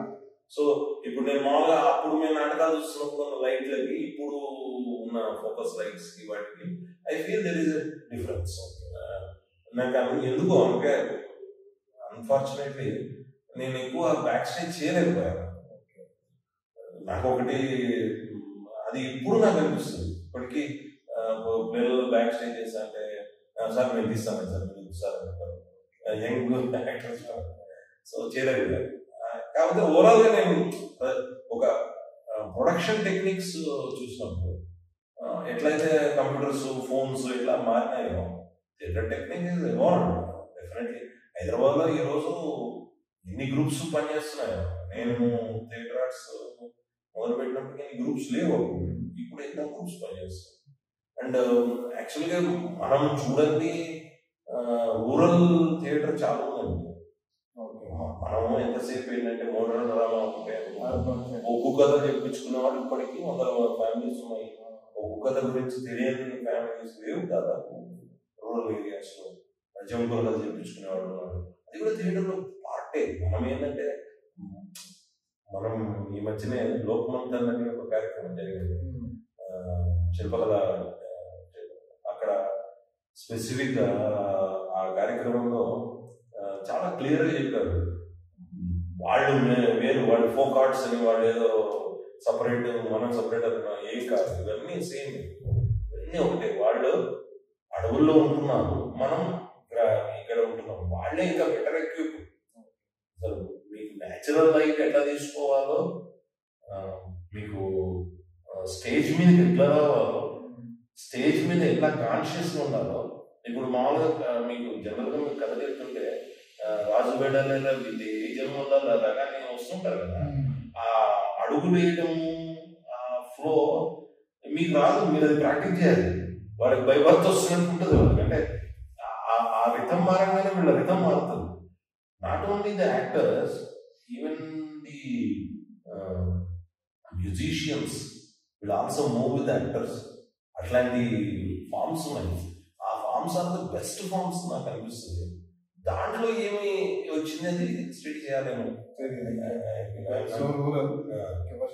ఇప్పుడు లోకమంతంలో చాలా ఫార్మ్స్ ప్రదర్శించారు, చూశాను. Part of that lot of forms.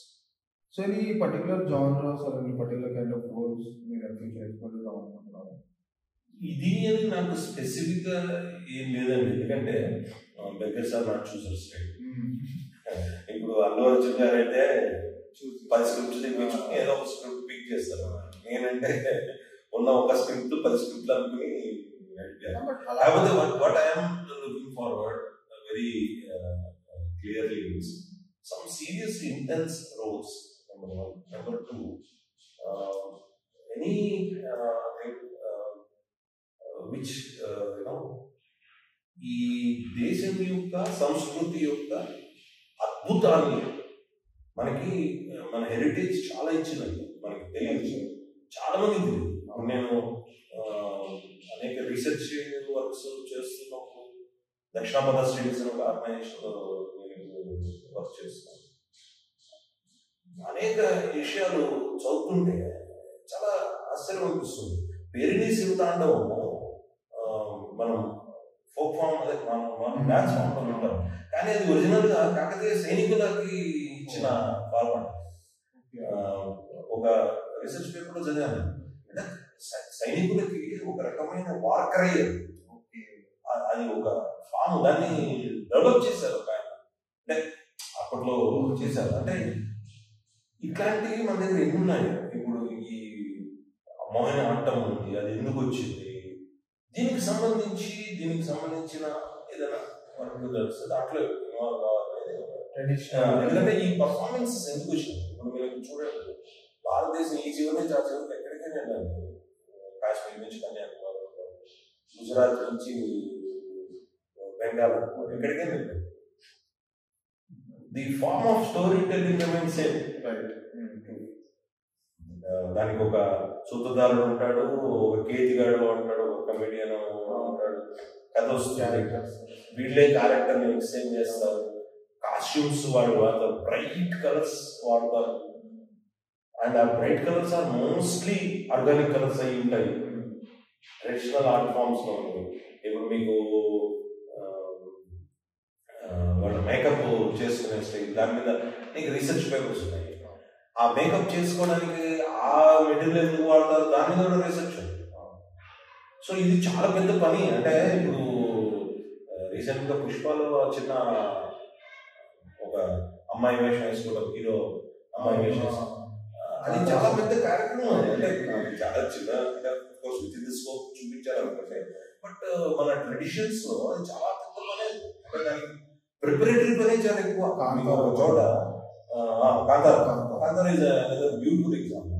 మీకు ఆ ప్రిపరేటరీ సిస్టమ్ అంతా అర్థం కావాలి. ఇప్పుడు మీకు ఓన్లీ అవుట్పుట్ చూస్తున్నాం, కానీ అలాంటి ఇంటెన్స్ ఎందుకు వచ్చింది దాని మీద కూడా సినిమా తీయచ్చు. అట్లాంటి వాటి మీద ఐఎమ్ సీరియస్లీ ఇంట్రెస్టెడ్.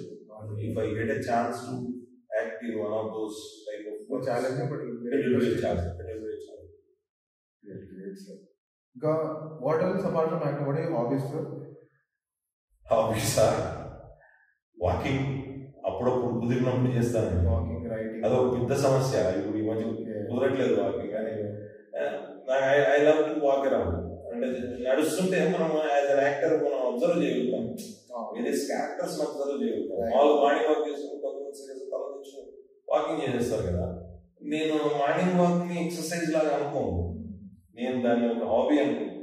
అంటే ఈ టైం నుంచి ఈ టైంకి వాకింగ్ వెళ్ళాలి కాకుండా even whenever possible, even bus లో కూర్చున్నా observing. Of course that is part of our Bhaskar Shivarla గారు ఇచ్చిన ఒక ట్రైనింగ్ లో పార్ట్ అనుకోండి. ఎక్కడికి వెళ్ళి కూర్చున్న యాక్టర్ పర్పస్ ఏంటంటే అందరినీ చూస్తూ ఉండాలి, గమనిస్తూ ఉండాలి. అట్లా అని వాళ్ళకి లాస్ట్ ఇయర్ వాళ్ళని ఏం చేసుకోవాలి, నోట్ చేసుకోవాలి. వాళ్ళు చూడగానే చూసి పేపర్ రాసుకోవాలి, మైండ్ లో నోట్ చేసుకుని ఇంటికి వచ్చి నోట్స్ రాసుకోవాలి. ఇట్లా ఆయన కొంత చెప్పాడు. That has become a hobby for me even now. ఇప్పుడు నాకు ఎవరు బయట ఎవరైతే ఇంటరాక్ట్ అవుతున్నప్పుడు I keep on recording those. And ఇంటికి వచ్చిన తర్వాత నాకు I try to note ever వెంటనే నాకు యూనిక్ గా అనిపించినవి నోట్ చేసుకుంటా. That is one of my hobby. అప్పుడప్పుడు భజనలు, ఈ మధ్య రామజన్మభూమి బాలరాముడి ప్రతిష్టప్పుడు కొంత భజనలు చేశాము. ఒక 15 రోజులు అక్షంతల వితరణ చేసినప్పుడు ఆ టైంలో భజనలు అలవాటైంది. Like that is giving a sort of ఒక మంచి ఒక కంఫర్ట్ ఇస్తుంది. అంటే పాటలు పాడుకుంటే మనకు ఒక బాత్రూంలోకి వెళ్ళి పాటలు పాడుకుంటాం కదా, అప్పుడు ఒక ఆనందం ఇస్తుంది కదా. కానీ ఈ భజన ఒక కంఫర్ట్ ఇస్తుంది, అది ఎక్స్పీరియన్స్ అవ్వాలి. That is one of the hobby which I took very recently. సరే, writing writing is my regular. కవితలు రాస్తుంటారు. కవితలు ఎక్కువ పబ్లిష్ చేయలేదు, కానీ స్టోరీస్ చాలా రాశారు, కానీ పబ్లిష్ చేసిన. సో క్రియేటివ్ గా ఉంటారు ఎక్కువ, కొంచెం క్రియేటివిటీ. ఈ మధ్య యాక్టర్ ఐ థింక్ నాకు కోరిక ఏంటంటే మా ఫాదర్ పేరు మీద ఒక లైబ్రరీ సెటప్ చేశాము. అంటే ఇంట్లోనే మెయింటైన్ చేస్తాం. ఒకప్పుడు నల్లగొండలో రన్ చేశాను, కానీ ఇప్పుడు దానికోసం ప్రయత్నం చేస్తున్నాం. అదొక సెటప్ చేయాలి. సివిల్ ఆస్పిరెంట్స్ ఎక్కువ వస్తారు? లేదండి, మేము ఎక్కువ సాహిత్యము, ఆ సెగ్మెంట్. లైబ్రరీ సెటప్ చేయడం ఉద్దేశం ఏంటంటే పిల్లల్లో రీడబిలిటీ పెంచాలి. అంటే వాళ్ళు ఫోన్లో కూడా ఈ వీడియోస్ చూడటం కాకుండా ఫోన్లో ఏదైనా పీడిఎఫ్ చదవచ్చు. మనము అబ్జర్వ్ చేస్తే కొంతమంది రీడింగ్ హ్యాబిట్, ఇప్పుడు ఫిజికల్ బుక్ తీసేసి ఫోన్ పట్టుకుంటాం. ఆ ఫోన్ పట్టుకున్నప్పుడు ఫిజికల్ బుక్ పట్టుకోవడం పిల్లలకి నేర్పించాలి. That is one objective we have. We're working out చిన్న కార్పొరేషన్ మా గేటెడ్ కమిటీలో ప్రయత్నం చేస్తున్నాము. చూడాలి. మోస్ట్లీ కొంతమంది కొద్దిగా మంత్లీ ఎక్స్పెన్సెస్ అది కొంత ఫండింగ్ చేస్తా ఉన్నారు. సో ఏదో ప్రయత్నం చేస్తున్నాం. Great initiatives. సో మీరు 83లో వర్క్ చేశారు కదా. So you work with big stars Jeevan. How was it working with them sir? అది కొంచెం చాలా అనుకోకుండా అది క్యారెక్టర్ వచ్చిందండి. ఓకే. యాక్చువల్గా ఆ మూవీ ఆడిషన్స్ కూడా మా ఫ్రెండ్ రవి గారు అని ఒక ఆయనకు తెలిసింది ఆడిషన్స్ ఇక్కడ రామానాయుడులో అన్నపూర్ణలో అవుతున్నాను రావట్లేదు, ఆయన అవుతున్నాయి. ఆయన నాకు ఫోన్ చేసి నీకు హిందీ వచ్చు కదా, వాడు ఏమైనా డైలాగ్ ఇస్తే నువ్వు నాకు చెప్తూ కానీ రామాను వెళ్ళిన తర్వాత ఆడిషన్స్ వాళ్ళు వేరే మూవీ కోసం ఆడిషన్స్కి వచ్చారు. యాక్చువల్గా 83 కోసం కాదు, సౌత్ ఇండియన్ యాక్టర్స్ కోసం ఒక హిందీ మూవీకి ఏదో మరి వచ్చారు. వచ్చిన తర్వాత అప్పుడు అతను ఆడిషన్ అయిపోయింది.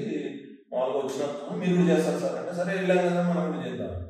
నేను చేస్తుండగా అతను అసిస్టెంట్ 2 ఫోటోలు తీసుకుని కాంటాక్ట్ నెంబర్ తీసుకొని పెట్టుకున్నాను. పెట్టుకున్న తర్వాత బాంబే నుంచి ఫోన్ వచ్చింది, మీకు తమిళ్ వచ్చా?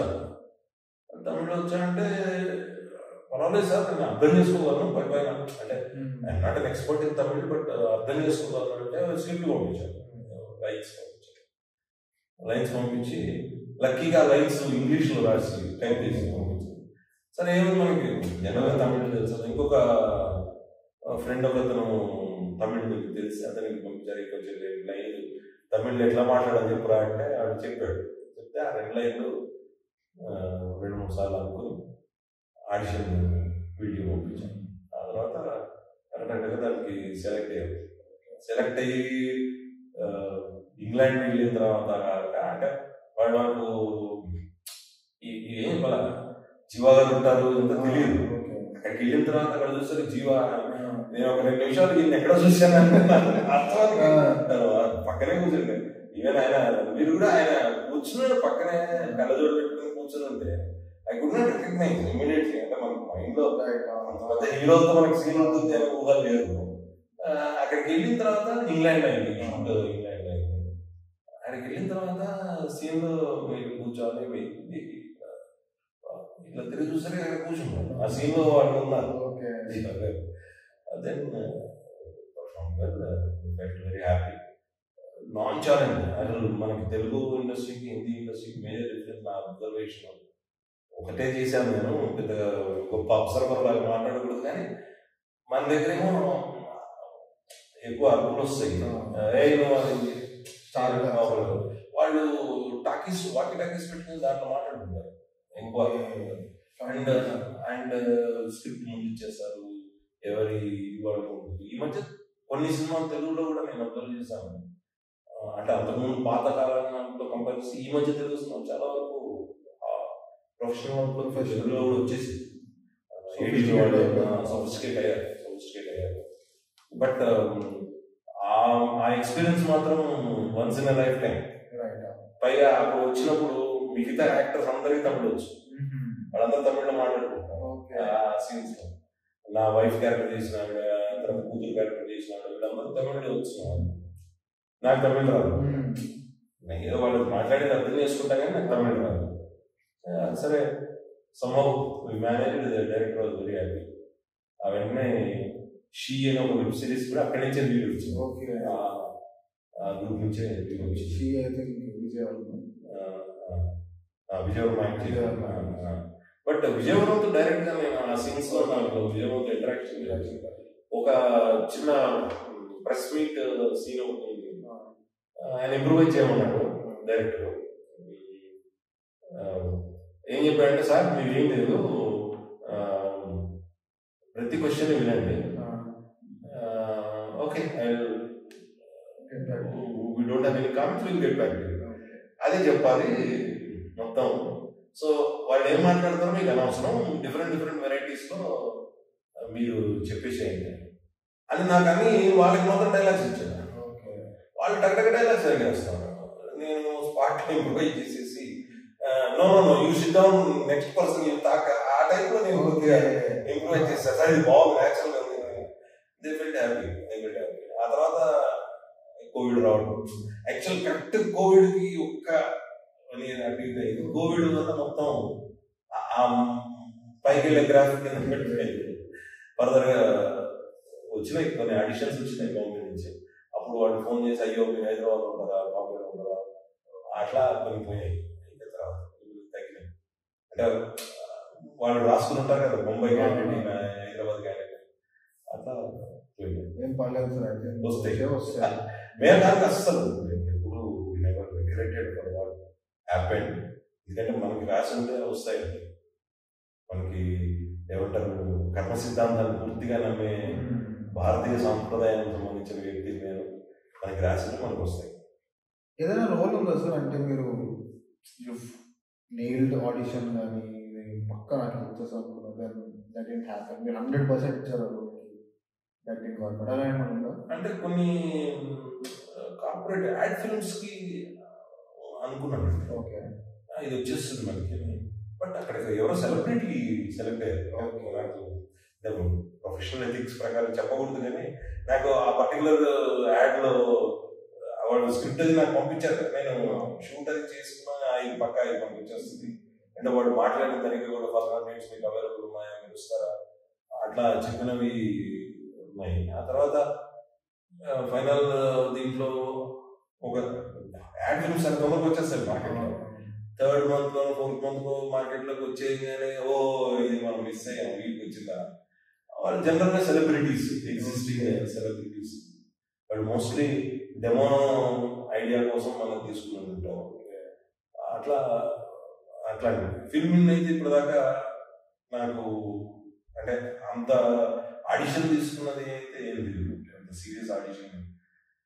చాలాసార్లు నా అబ్జర్వేషన్ ఏంటంటే, నేను సార్లు ఫ్రెండ్స్తో కూడా చెప్తుంటాను, కాస్టింగ్ డైరెక్టర్ అని పేరు చెప్పుకొని ఎవరైతే కాస్ట్ చేస్తారో తెలుగులో వాళ్ళు ప్రాపర్ కాస్టింగ్ డైరెక్టర్స్ కాదేమో. అంటే మనకి ఒక డాక్టర్ క్యారెక్టర్ కావాలి, డాక్టర్ డ్రెస్ చేసుకుని ఫోటో పెట్టినట్టు. నాట్ క్రిటిసైజింగ్ పర్టికులర్ పర్సన్, అంటే అంటే ఇప్పుడు నేను ఒక డాక్టర్ డ్రెస్ లో ఒక ఫోటో, ఇన్స్పెక్టర్ డ్రెస్ లో ఒక ఫోటో అట్లా పెట్టుకోవాలా, ఎస్థెటిక్స్ బాగున్నాయి అంటే క్యారెక్టర్ ఏంటి, దానికి ఏం పర్ఫార్మెన్స్ చేయాలి. ఇప్పుడు జూనియర్ ఆర్టిస్ట్ తీసుకొచ్చు, జూనియర్ ఆర్టిస్ట్ వాళ్ళే పర్ఫార్మ్ చేయాలి కదా. అట్లా కొంతమంది పర్ఫార్మ్ చేసే వాళ్ళు ఉంటారు, స్కోప్ ఉండదు. సో అసోసియేషన్స్ దీని మీద పనిచేస్తున్నాయి, యాక్టర్స్ అసోసియేషన్స్ వాళ్ళు చెప్తుంటారు, కానీ స్టిల్ నడుస్తుంది. కాస్టింగ్, ప్రొఫెషనల్ కాస్టింగ్ చాలా తక్కువ ఉన్నాయి. సూత్రధార ఒకటి one of the professional casting, Sutradhara is one of the professional casting. I remember ఒక మూవీకి కాస్టింగ్ పిలిచినప్పుడు they are paid conveyance songs. అంటే that is the level of professional work they have. They are not wasting anyone's time. They don't expect. Casting కి ముందు profiles పంపించి ఆ profiles లో pick చేసిన వాళ్ళని కాస్టింగ్ పిలిచినప్పుడు దే పెయిడ్ కన్వెన్స్ సాంగ్స్. అట్లా ఉండాలి. అంటే it is not about money, it is about professional. ఏదైనా డైరెక్టర్ తో కూర్చొని మాట్లాడుకుని మీకు ఎట్లాంటి క్యారెక్టర్ కావాలి, వాడు అవుట్లుక్ ఏంటి, ఒక డిజైన్ తీసుకుని ఆ డిజైన్ ని సరిపోయే వాళ్ళు ఎవరు మీరు ఐడెంటిఫై చేసి ఇద్దరు ముగ్గురు తయారు చేసి వాళ్ళని ప్రజెంట్ చేయడం, ఇట్లాంటి కాస్టింగ్ వాళ్ళు చేయాలి. So I think we've reached to the end of this interview, sir. So upcoming artists, actors ఉంటారు కదా, what do you suggest them? What advice do you give them? I give jnana. Please, that's what you want. See, there is no shortcut. Okay. After almost 25 years, shortcut లేదు. Whoever has succeeded in film industry today, they are succeeded because of hard work, continuous persuasion, continuous meetings, continuous networking. ఒక cinema success అయిన తర్వాత నాకు క్యారెక్టర్లు వచ్చేస్తాయి అనే లేనే లేదు. అల్లు రామలింగయ్య గారు అన్ని సినిమాలు చేసిన తర్వాత కూడా ఆ రోజు ఏమి షూటింగ్ లేకపోతే ఒకళ్ళిద్దరు ప్రొడ్యూసర్ దగ్గరికి వెళ్ళి ఏమండి బాగున్నారా, నాకు ఏదైనా క్యారెక్టర్ చెప్పండి అనేవాళ్ళు. ఇది నేనేమి అంత పెద్దవాళ్ళు చెప్పింది అంటే ఎక్కడ అల్లు రామలింగయ్య గారు ఆయన ఎక్కడే పర్ఫార్మెన్స్ ఆయన క్యారెక్టర్స్ కోసం అంటే that is the level of commitment, dedication, persistence. And every actor should remember, particular films వచ్చిన ఈ రోజు షూట్ అయిన తర్వాత దీని రిజల్ట్ మీకు 9 నెలల తర్వాత వస్తుంది. 9 నెలల నుంచి 1 year ప్రొడక్షన్ అవుట్పుట్, మీకు audience acceptance 9 months to 1 year. అంటే నీ ప్రిపరేటరీ టైం 5 years. ఇవాళ నువ్వు ఎఫర్ట్స్ మొదలు పెడితే ఇవాళ ఒక క్యారెక్టర్ వస్తే ఈ క్యారెక్టర్ మీకు బయటికి రావడానికి 9 months పడితే ఆ 9 months తర్వాత ఆ క్యారెక్టర్ సక్సెస్ అయితే దాన్ని నలుగురు ఐడెంటిఫై చేసి మళ్ళా మీకు క్యారెక్టర్స్ ఇస్తే ఆ సినిమాలన్నీ షూట్ అయిపోయి ప్రొడక్షన్లోకి సినిమా రిలీజ్ అవ్వడానికి ఇంకొక 1 year పెడితే అట్లా మీరు ఓవరాల్ లెక్కేసుకుంటే 5 years is the minimum time it takes for an actor to get identified, not success. మీరు ఒక యాక్టర్ అని బేసిక్ ఐడెంటిటీకి ఒక 5 సంవత్సరాలు పడుతుంది. అంత టైం ఇవ్వగలిగితే, అంత టైం సెట్ చేయగలిగితే you commit to film industry. మేము వచ్చాము, మాకు 1 year తిరిగాము, రాలేదు, వెళ్ళిపోయాము. That will not. నేను ఐడియల్ ఏజ్ ఉందో సార్ ఈ ఏజ్ తర్వాత అయితే మీరు రాకండి ఇంకా ఏ ఏజ్లో రావచ్చు. There is no limit. I know one gentlemen recently audition కలిసాను. ఆయన ఏదో ఒక పబ్లిక్ సెక్టర్ కంపెనీలో పనిచేసి రిటైర్ అయ్యారు. రిటైర్ అయిన తర్వాత నాకు చిన్నప్పటి నుంచి కోరిక ఉందండి యాక్టర్ అవ్వాలని. ఎప్పుడు తిరుగుతున్నాను, ఎవరికి కలవాలి ఏంటి నాకు చెప్పండి.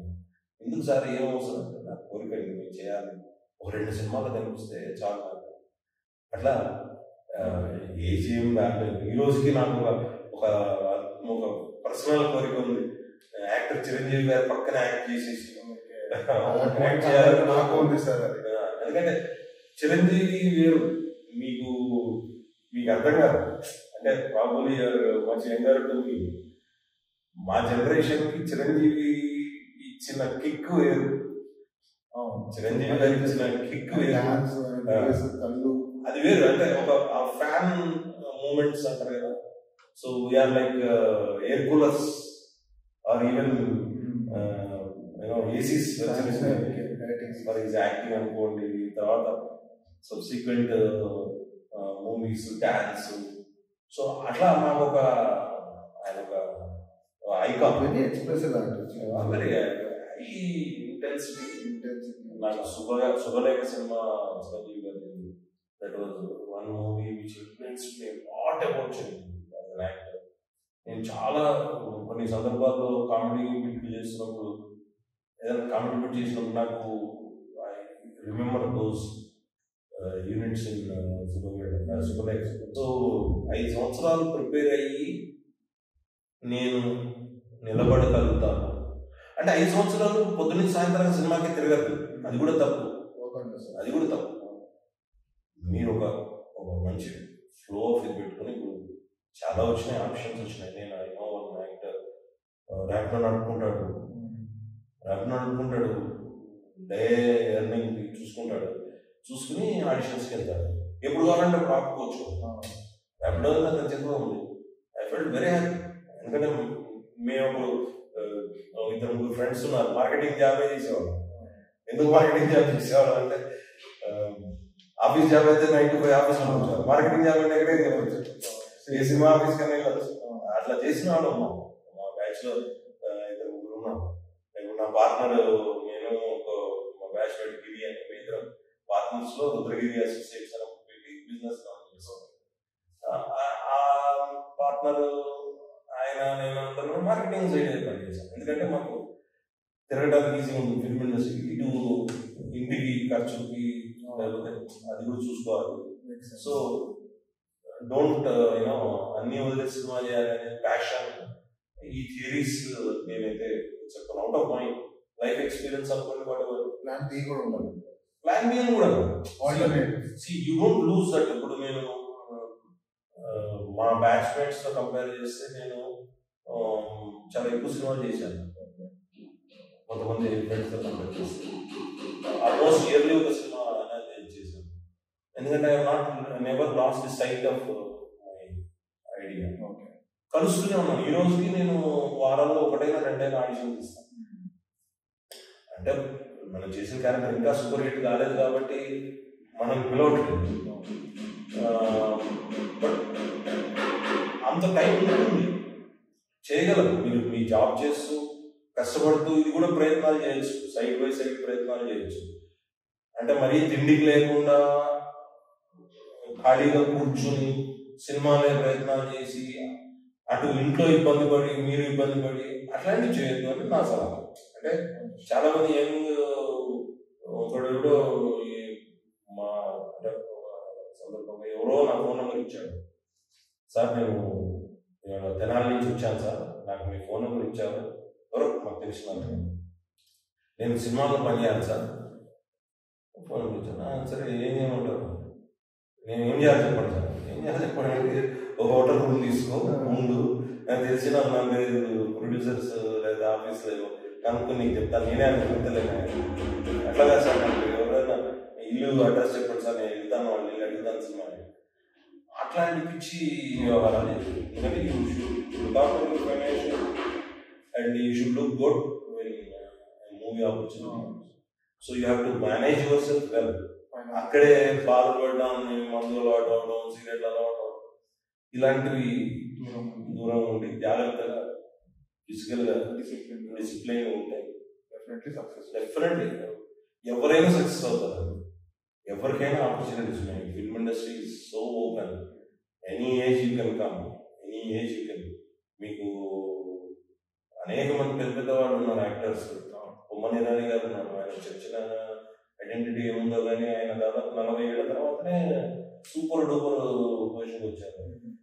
మురళీ శర్మ గారు ఆయన కూడా చాలా సంవత్సరాలు చేస్తున్నారు, కానీ లైవ్ లైట్ లోకి రావడానికి టైం పట్టింది కదా. ఉంటారు చాలా మంది యాక్టర్స్ ఉన్నారు అట్లా చేసినప్పుడు. ఆ network hard work clearly got it sir. Make sense.